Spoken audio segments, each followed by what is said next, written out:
C'est un réel plaisir de vous retrouver sur les antennes de Gabon 24. Mesdames, Messieurs, bonjour et bienvenue à l'entretien du jour qui reçoit aujourd'hui le ministre de la Communication, porte-parole du gouvernement gabonais, Alain-Claude Bilibinzé. Avec lui, il sera question d'aborder les questions d'actualité, mais aussi et surtout le nouveau code de la communication du Gabon. Monsieur le ministre Alain-Claude Bilibinzé, bonjour. Bonjour. Merci d'avoir accepté notre invitation. Je vous en prie, c'est normal. Et tout de suite, nous commençons avec le premier sujet qui est le nouveau code de la communication du Gabon. Monsieur le ministre, pourquoi un nouveau code de la communication? Écoutez, depuis de très longues années, les professionnels du domaine de la communication, aussi bien que les observateurs, avaient estimé que le code en vigueur méritait un petit toilettage. Ils avaient estimé également qu'il nous fallait adapter notre code aux évolutions intervenues dans le secteur. C'est ce qui a été fait et je tiens pour cela à remercier tous les intervenants, les agents du ministère, les cadres du cabinet, de même que ceux des administrations qui nous ont accompagnés. Je tiens également à remercier les députés qui ont planché dessus, les sénateurs qui ont bien travaillé, de même que le Conseil d'État. Donc c'est un nouveau texte qui méritait d'être mis au goût du jour et c'est chose faite désormais. Alors quelles sont les innovations apportées par cette nouvelle réforme législative qui abroge l'ancienne? En fait, d'innovation, il y a d'abord l'adaptation. Adaptation parce que le précédent code datait d'il y a bientôt 20 ans. Ce code ne tenait pas en compte les différentes évolutions intervenues dans ce secteur. C'est un secteur qui a connu un dynamisme extraordinaire avec la révolution d'Internet, les médias sociaux, et donc il a fallu en réalité s'adapter. S'adapter pour prendre en compte ces différentes évolutions, mais s'adapter pour prendre également en compte les orientations de l'UIT s'agissant du tout numérique. Donc tout ceci est désormais intégré. S'adapter également pour apporter une définition plus précise du métier de journaliste et de qui peut l'exercer. S'adapter également en apportant des mécanismes nouveaux en ce qui concerne le financement, en ce qui concerne la cinématographie, parce que c'est un code qui tient également compte de l'exercice de la cinématographie et de ces différents corps de métier. Donc c'est un code qui se veut plus complet. Et puisque nous en parlons, les grosses innovations également, c'est la parole prise, l'engagement pris par le président de la République de faire en sorte qu'il y ait plus de liberté. Mais à côté de ces libertés, qu'il y ait également plus de responsabilité. Et donc c'est un code qui encourage les journalistes à être plus libres dans la recherche de l'information, mais plus responsables dans le traitement et la livraison de l'information. Et dans le même temps, c'est un code qui réaffirme le principe au Gabon de l'interdiction de la censure. Donc la censure est interdite. De même que ce code, si vous permettez une dernière petite chose, ce code fait aujourd'hui que dans notre pays, les journalistes ne peuvent plus subir de peines privatives de liberté. Donc on a dépénalisé les délits de presse, c'est une grosse avancée démocratique. Monsieur le ministre, le toilettage des tests du code de la communication se faisait pressante, était une demande pressante des journalistes depuis les années 90. Pourquoi avoir attendu 26 ans avant d'aboutir à cette réforme? Non, nous n'avons pas attendu 26 ans. Il y a eu, depuis 90, un certain nombre d'autres textes qui ont fait avancer la communication. Oui. Le code qui vient d'être abrogé date de 2001, donc il y a quand même eu des grosses avancées également. Mais il est vrai que mes prédécesseurs, il faut leur rendre hommage, ont travaillé. On travaillait à faire aboutir un certain nombre de réformes. Avant l'adoption du présent code, il y a eu des tentatives d'ordonnance, notamment avec Madame Denise Mekam qui m'a précédé à cette fonction. Et je pense aussi que le nouveau code doit beaucoup à son travail. Donc il faut pouvoir rendre hommage à ceux qui ont travaillé avant. Il y a seulement que maintenant les conditions ont été réunies et peut-être également la perspective de l'élection présidentielle a mené les acteurs à comprendre qu'il était important, dans le contexte qui est le nôtre aujourd'hui, d'intégrer les nouveaux médias dans la question du code de la communication et leur prise en compte s'agissant des prochaines échéances électorales. Alors, Monsieur le ministre, une question va revenir sur un sujet que vous abordiez à l'instant.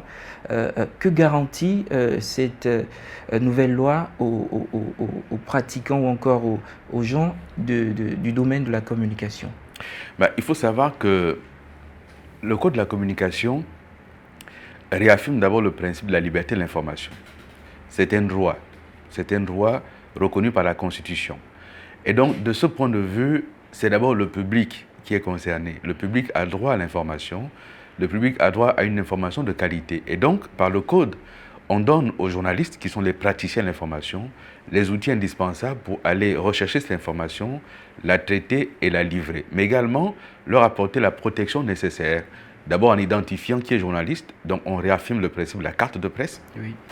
Et dans l'environnement qui est celui de la communication au Gabon, nous avons donc le ministère de la Communication, nous avons les organes de régulation, nous avons la Commission nationale de la carte de presse et nous avons des entités. D'accord? Donc cet ensemble de choses fait qu'aujourd'hui, le journaliste évolue dans un environnement beaucoup plus rassemblé, mais plus identifié, mais un environnement qui garantit toutes ses libertés. Mais évidemment, à côté de ces libertés, il y a la responsabilité, et ça fait partie de la charte des journalistes, une charte d'engagement. Oui. La responsabilité de ne pas déformer l'information, de ne pas faire recours aux manipulations, aux mensonges, de ne pas distiller les messages de haine ou de division. Tout ça est fixé dans le code de la communication. Monsieur le ministre, parlons du secteur de la communication écrite et audiovisuelle. Dans un contexte marqué par des dérapages verbaux, la dépénalisation des délits de presse n'est-elle pas une porte ouverte à d'autres entraves dans le domaine de la communication? C'est un vrai débat, c'est un vrai sujet. Vous savez qu'il y a des pays, par exemple, qui interdisent la peine de mort et d'autres pays qui appliquent la peine de mort.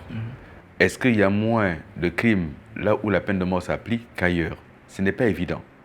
La question aujourd'hui, c'est en quoi est-ce que le fait de mettre un journaliste en prison empêche qu'il y ait des dérapages? Il faut au contraire faire en sorte que les gens soient plus responsables et amener les pouvoirs publics à veiller d'une part à la formation, d'autre part à l'environnement dans lequel le journaliste évolue et l'amener à ne pas faire de dérapage. Naturellement, dépénaliser les délits de presse au sens où les gens ne vont plus en prison ne veut pas dire qu'il n'y a pas d'amende, ne veut pas dire qu'il n'y a pas de censure, il y aura toujours des censures.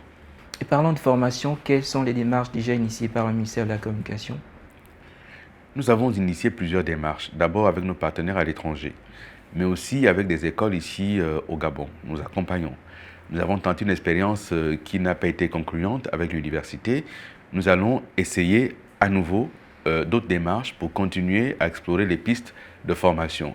Mais dans tous les cas, nous avons engagé des séminaires de formation avec l'UNESCO, avec les Nations Unies pour les journalistes. Monsieur le ministre, le Gabon se situe actuellement à la 100e place du classement de Reporters sans frontières, le classement de la liberté de la presse, je veux dire. Pensez-vous que cette nouvelle loi permettra au Gabon de remonter la pente? Bon, d'abord, Reporters sans frontières est une association, une ONG, qui fait un classement qui n'est pas universel. Ce classement ne s'impose à aucun pays. C'est la vision de Reporters sans frontières. Et c'est un classement qui est contestable. Et que de toute façon, moi je conteste.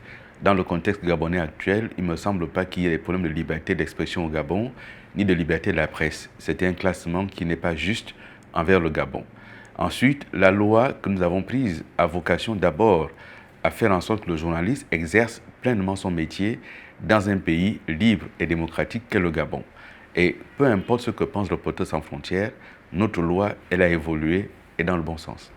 Monsieur le ministre, si vous le permettez, nous allons aborder d'autres points d'actualité. Dans le journal français Marianne du vendredi 1er juillet 2016, Pierre Péan consacre 5 pages entières au chef de l'État gabonais Ali Bongo Ondimba sous le titre « Ali Bongo Ondimba, le faussaire ». L'écrivain prend sa plume pour déverser son flot d'attaques contre le président gabonais dans un article au Vitriol. Qu'en pensez-vous, monsieur le ministre? Quelle est votre réaction? J'ai eu l'occasion de rencontrer M. Péan. M. Péan a sorti un premier livre sur le Gabon dans les années 80, Affaires africaines. Il a sorti un autre livre sur le Gabon en 2014, Nouvelles affaires africaines. Il consacre là des articles de presse, et ce n'est pas la première fois. M. Péan n'est pas gabonais. M. Péan n'a aucun intérêt économique ou familial au Gabon. Nous nous demandons cet intérêt que M. Péan accorde au Gabon sur la cinquantaine de pays africains qui existent. Et nous constatons malheureusement que M. Péan prête sa plume à l'opposition gabonaise. Les connivences entre M. Péan et l'opposition gabonaise sont maintenant connues. de notoriété publique. Vous en avez les preuves, monsieur? Il existe des photos où M. Péan apparaît avec M. Ping. Il existe des photos où il apparaît avec M. Ngoulakia. Il existe des photos où son compère, Robert Bourgi, qui a été condamné en France pour diffamation envers M. Le Pen, apparaît dans les meetings de l'opposition gabonaise. Et donc ces messieurs ont décidé de se mêler du combat politique au Gabon du côté de l'opposition. C'est leur choix. Mais qu'est-ce qui les guide? Quelle est la contrepartie de ça? Une fois qu'on aura essayé de déstabiliser le Gabon, que restera-t-il? Quelle est la contrepartie? La vraie question, c'est que leur propose l'opposition que nous, on a refusé de payer. Parce que c'est trivialement de ça qu'il s'agit. Donc c'est une affaire financière alors? Trivialement. J'ai rencontré M. Péan en 2014 à Paris. Il a formulé 2 demandes au chef de l'État gabonais, par mon intermédiaire. Première demande, trouver de l'emploi à un de ses amis qui vit au Gabon, sans travail, M. Jean-Louis Gros. Première demande, alias Michael. Deuxième demande, de l'argent. Et dans tous les cas, le chef de l'État gabonais a refusé de se soumettre à ce chantage. J'ai des preuves de ça. Il y a des traces mails qui existent sur ma boîte de M. Péan à moi. Ces demandes ont été formulées également. Donc, c'est simplement du chantage parce que Ali Bongo a refusé de continuer à donner des mallettes à toutes ces personnes qui viennent au Gabon prendre de l'argent et qui ne l'investissent même pas au Gabon. Et cela vaut également pour M. Bourgi, qui de toute façon a écrit La République des mallettes avec M. Péan. Ils l'ont écrit à 2 mains, puisque ce livre de M. Péan a pour principale source d'information M. Bourgi. Il a été condamné par la justice française pour avoir dit dedans qu'Omar Bongo aurait donné de l'argent à Jean-Marie Le Pen, ce que Le Pen a contesté, et M. Bourgi a été condamné. Et le voici en train de crier partout que Ali Bongo va perdre le pouvoir. M. Bourgi n'est pas électeur au Gabon. Il n'est pas gabonais. En quoi le débat politique gabonais le concerne-t-il? Donc voilà des questions qu'on se pose et nous disons simplement qu'Ali Bongo ne cédera pas à ces chantages. Monsieur le ministre, tout porte à croire que Pierre Péan en a fait de la filiation du président de la République gabonaise Ali Bongo Ondimba une affaire personnelle. Y a-t-il anguille sous roche ou pourquoi cet acharnement? Mais je viens de vous le dire, le refus d'Ali Bongo de céder aux pressions de M. Péan. M. Péan a écrit plusieurs livres sur l'Afrique et il a été poursuivi à plusieurs reprises. Vous prenez le livre qu'il a écrit sur le Rwanda. Il a été poursuivi en France par SOS Racisme pour propos racistes. M. Péan n'en est pas à sa première expérience, mais nous ne céderons pas. Quant à la filiation d'Ali Bongo, ce débat est nauséeux. Et c'est un débat qui ne tient pas la route. Ali Bongo est le fils d'Omar Bongo et de Patience Dabani. C'est clair, c'est net, c'est précis. Quant à l'état civil... Mais pourtant, le sujet fait toujours débat au niveau de la classe politique. Mais on peut débattre de ce qu'on veut, monsieur. À défaut de débattre des réalités, on débat des chimères. Donc chacun choisit ses débats, ce n'est pas notre débat à nous. Pour vous, le débat est clos? Monsieur, le débat n'est pas clos par moi ou pour moi. Le débat est clos par la justice gabonaise et par la justice française, à 3 reprises. La justice gabonaise s'est prononcée définitivement sur le sujet, saisi par l'opposition. La justice française s'est prononcée sur le même sujet, saisi toujours par l'opposition.